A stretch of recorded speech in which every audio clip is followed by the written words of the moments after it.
Welcome back to episode 4 of the CyberWire. We're absolutely delighted to invite Andrew Wesbecher to the podcast. Andrew brings 25 years in enterprise sales and, over 10 years in terms of leadership, specifically working within the cybersecurity vertical. So absolute pleasure to have you on, Andrew. And maybe we could kickstart with a bit of an introduction to yourself. I know you've been doing a little bit more advisory and investment work recently. Sure. Well, thanks, Katie, for having me on. I guess I'll start with just a quick bio. As mentioned, I've been in enterprise software sales for a quarter of a century, really focusing on hard tech software solutions across data analytics, data center, AI, ML, and enterprise networking. For the last 10 years, specifically, I've been global VP of sales for a handful of well-known venture-financed cybersecurity companies. And most recently, in the last year and a half, I transitioned exclusively into angel investing into early stage security and AI companies, where I help technical founders sort of figure out product market fit, figure out their ideal customer profiles, and help propel them to their revenue journey.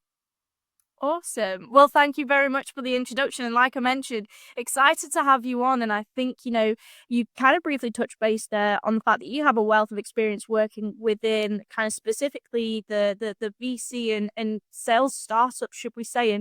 And kind of over your tenure working across these different businesses, we've obviously seen a significant transformation, more specifically within the past year or so within this landscape due to the utilization of AI. And I suppose I'd love to kickstart with the question of what have you seen as the biggest impact so far, kind of, I suppose, within this industry because of the AI implementation? Well, there's a sort of two things that are going on right now. There are macro trends as it relates to the overall health of venture-funded startups, which I'll address first.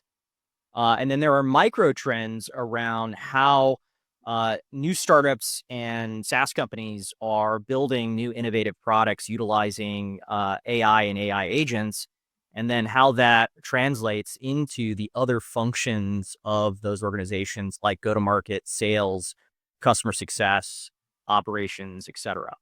So let's start with the sort of the overall macro side, the macro picture of what's happening in venture financing. Obviously, the sort of ZIRP era of zero interest rates is over. That caused a asset bubble in the amount of new venture startups. Valuations were insane and cash was free flowing to many a different entrepreneur across the world, specifically here in Silicon Valley. Starting around 2019, 2020, and then ending abruptly in 2021. I think if you look at the data, there was a recent report from Carta that sort of outlined the state of the startups for 2024, and that data is pretty depressing. One data point is that in Q4 of 2024 alone, there were 277 venture-funded startup shutdowns in that quarter, which is the highest there's ever been in over 5 years.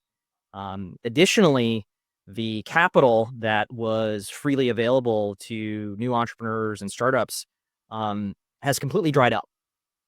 And equally, the liquidity opportunity, i.e., M&A and IPOs, has also significantly slowed down. I think the most depressing or compelling point in the Carter report is that, since 2021, and this is an astonishing statistic, there have only been 14 SaaS and tech IPOs around the world since 2021. In 2021 alone, before the end of ZIRP and the asset bubble, there was 140 tech IPOs alone in 2021. After 2021, so 2022, 23, 24, and 25, In total, there's only been 14, which means the game for getting liquidity in the public markets um, has that window has effectively closed. And we anticipate that that window will likely open in the next cohort of AI native companies. But for the last cohort of companies, the vintages of the companies that were funded in 2020, 2021, 2022, the internal rate of return for most VC companies, for all of those companies at our near a half decade low. So it's a pretty depressing time right now from a macro perspective in starting, a new company in software and SaaS. Now I'll sort of shift to the good news. The good news is that there is a tectonic shift happening, starting here in Silicon Valley and then branching out to the rest of the world, a tectonic shift happening with regards to the way that technical founders and entrepreneurs build new startups. And that tectonic shift is what's happening in AI innovation. Um, I am absolutely blown away by the types of companies and the types of products that are being generated very quickly with very lean teams with really bootstrap financing, where companies that are perhaps a team of 2 or 3 people can build a fully functional AI product, get it to market, and generate $2 million of annual recurring revenues with less than $500,000 of financing.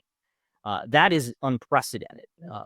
5 years ago, if you were starting a SaaS company, or in my case, a security company, and you wanted to target $2 million of annual recurring revenue, at that time, 5 years ago, it would have likely taken $20 to $25 million of venture financing to get to $2 million in annual recurring revenue. And so the tectonic shift is happening is that technical founders now have this arsenal of new tools that they are able to build more leanly and more effectively and get to market with less venture financing capital.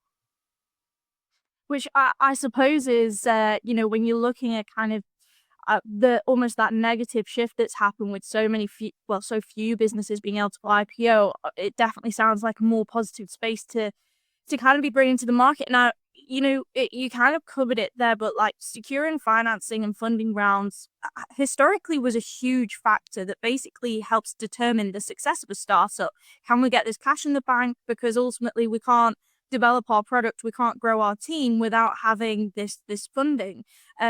Whereas kind of what you've mentioned there, now businesses are able to not only build the products, but potentially go to market with very high quality products and not necessarily need that funding. I mean, how do you think this has kind of affected the startup world? Well, it's that of all of the doom and gloom that I started with, that is the bright spot and the shining light in the macro environment right now, which is the innovation that is happening at lightning speed as it relates to sort of LLMs and AI agents is uh, you know enabling technical founders and non-technical founders to build world-class products with a fraction of the capital that they needed 5 years ago. And I'll take a sort of case in point. Um, I speak to this with authority, having worked with a bunch of cybersecurity companies over the last 10 years that, each one of them raised, in one case, $2 billion of venture financing to eventually only achieve $100 million in ARR before it was shut down and ultimately sold for pennies to Fortinet. Um, you know, it takes 5 years ago, it took 5, 10 years ago, it took tens, if not hundreds of millions of dollars to hire the engineering army to build a MVP of your product before you could take that product to market. You would then also have to hire an army of salespeople, account executives, SDRs, BDRs, systems engineers, channel folks to then take those various different products to market. So building a cybersecurity company, or a SaaS company in general, enterprise SaaS company in general, was very, very capital intensive 5-10 years ago, because of the amount of human resources that you needed to hire, either in engineering, marketing, and go to market, to successfully take that product to market. That has completely ended. And, I think the most shocking statistics, if we look at both ends of the sort of startup company foundation lifecycle, when you look at one side of building products and then you look at the other side of taking those products to market. In building products, if I'm a new technical founder or even a non-technical founder, I can use a variety of tools at my disposal very cost effectively right now to automate the building of my product.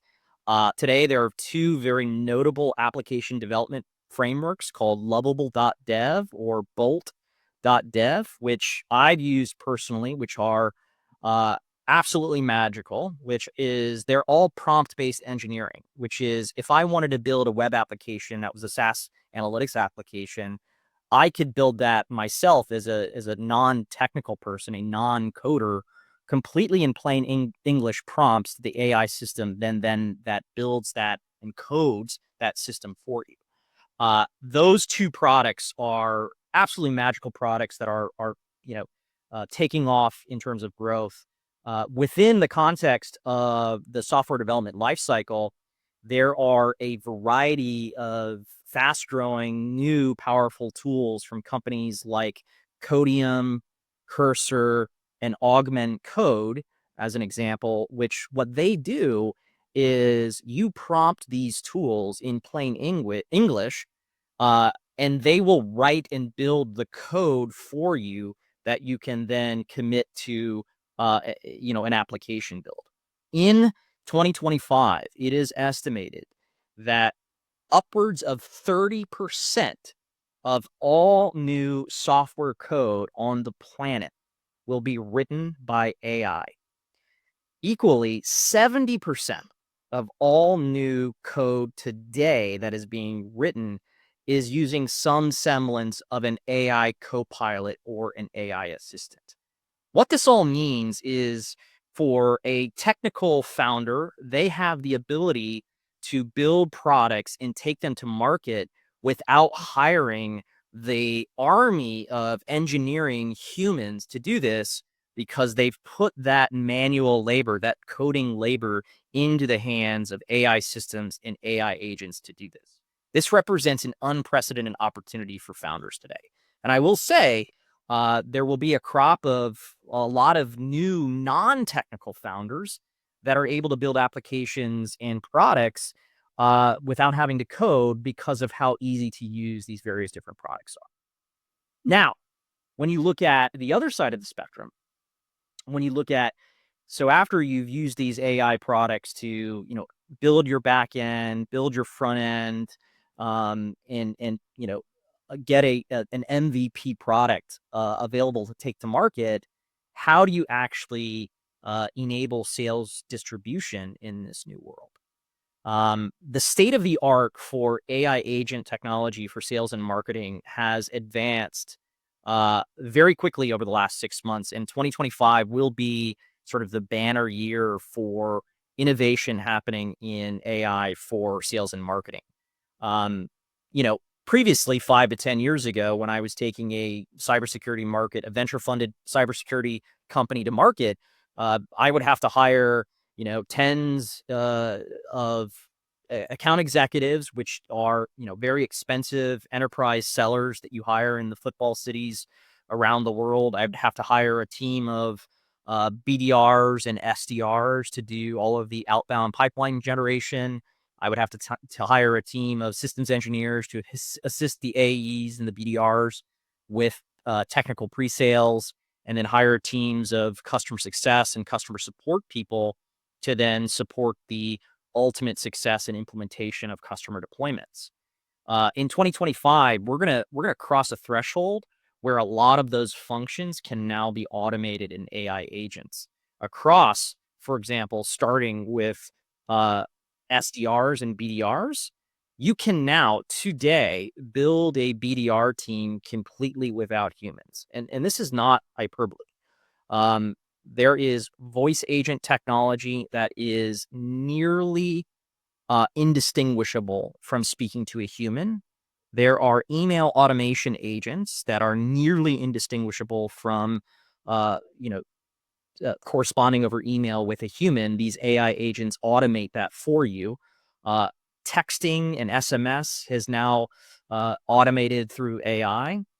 And even Zoom calls, we're at the point where you can create AI avatars that are as human-like as possible. We're about, I would say, 85% of the way there of it being, as human-like a Zoom person, like I'm on this call right now. By the end of this year, you're not going to be able to distinguish whether or not you're speaking to a human or an AI agent on a Zoom call.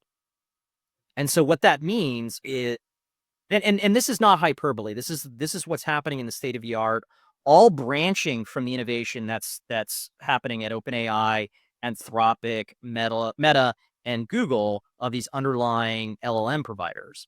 That's then extending upwards into the application stack for AI agents. So if I'm building a company, a new AI native product, and I'm using all of these new tools like Cursor or Codium or Lovable, I can also apply that approach to my go-to-market, specifically sales, marketing, customer success. I can build agents to do that functionality. Now, there are exceptions to this. Is when you're selling to large enterprises, large enterprise sales is mostly driven through interpersonal relationship building with executives. That will never change.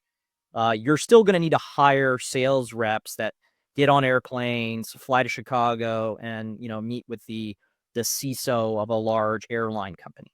I'm not saying that you can replace that with a robot, but for the stuff that's happening over email, text, and Zoom, for the lower level activities associated with sales, in 2025 will be the starting point where you can start automating that with AI agents. It's a crazy time. Very crazy. And I suppose it's kind of insane how quickly this technology has evolved, which in theory makes sense because obviously it's almost like a self-learning technology with the influence of humans trying to make it more effective. But I suppose something to consider is the fact that, well, this technology is so accessible. It's kind of these are products that people are able to use, and it's like you mentioned, it doesn't have to be a technical individual that's coming up with this great idea. It can kind of be anybody, and then they can go away and they can build these applications. So I'd be really interested to hear your thoughts.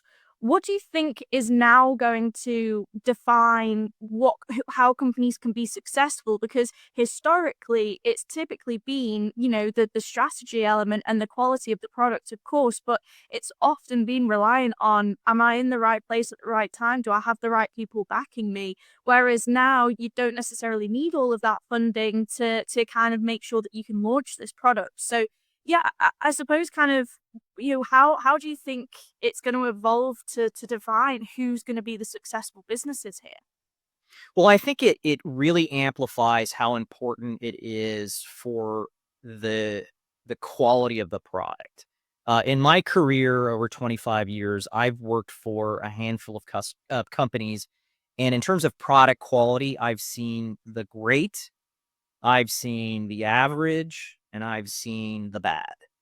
It's interesting in that 25 years of software experience, a bad software product can still be successful in terms of sales success and growth because 10, 15, 20 years ago, the mechanism of taking that product to market was largely relationship driven between the sales and executives of that company and the ultimate executives that are buying that company. And in a lot of cases, still today, a lot of purchase decisions at the executive level of major companies are made on the basis of relationships.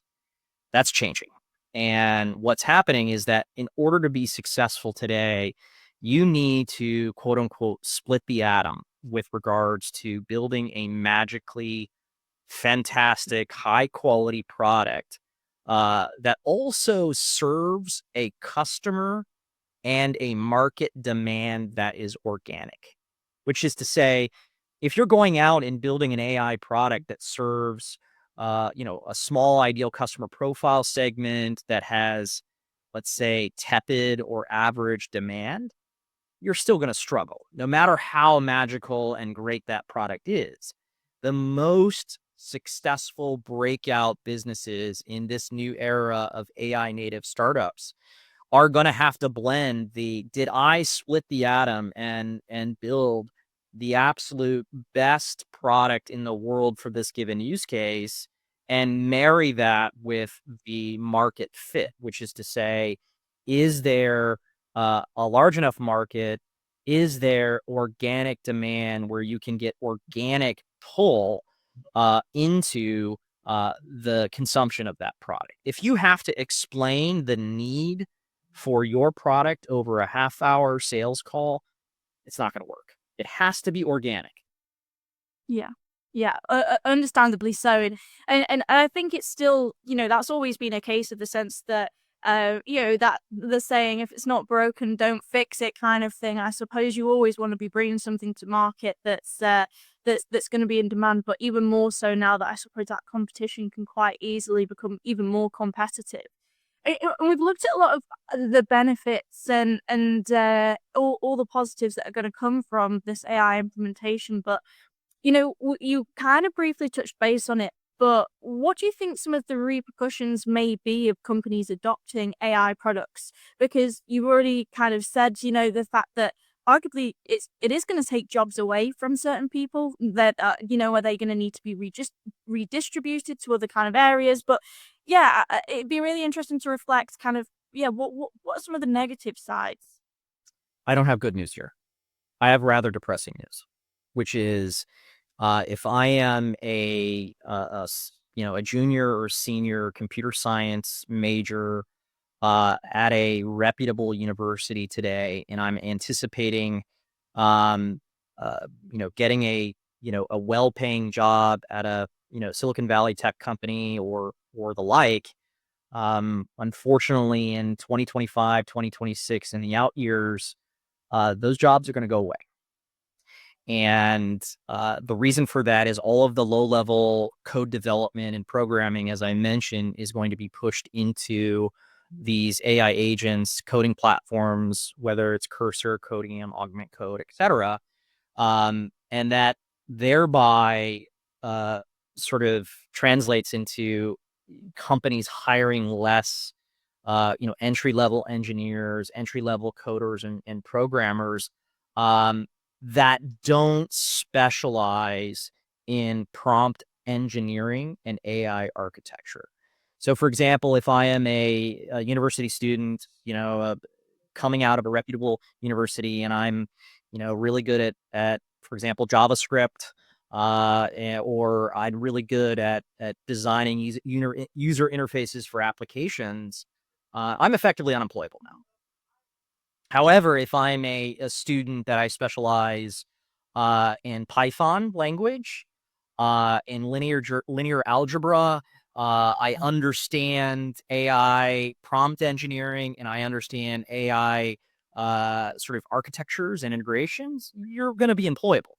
And so I think there is a wake-up call for young people that are wanting to be gainfully employed. They must quickly pivot their studies and focus to this new era of sort of AI native application and product development.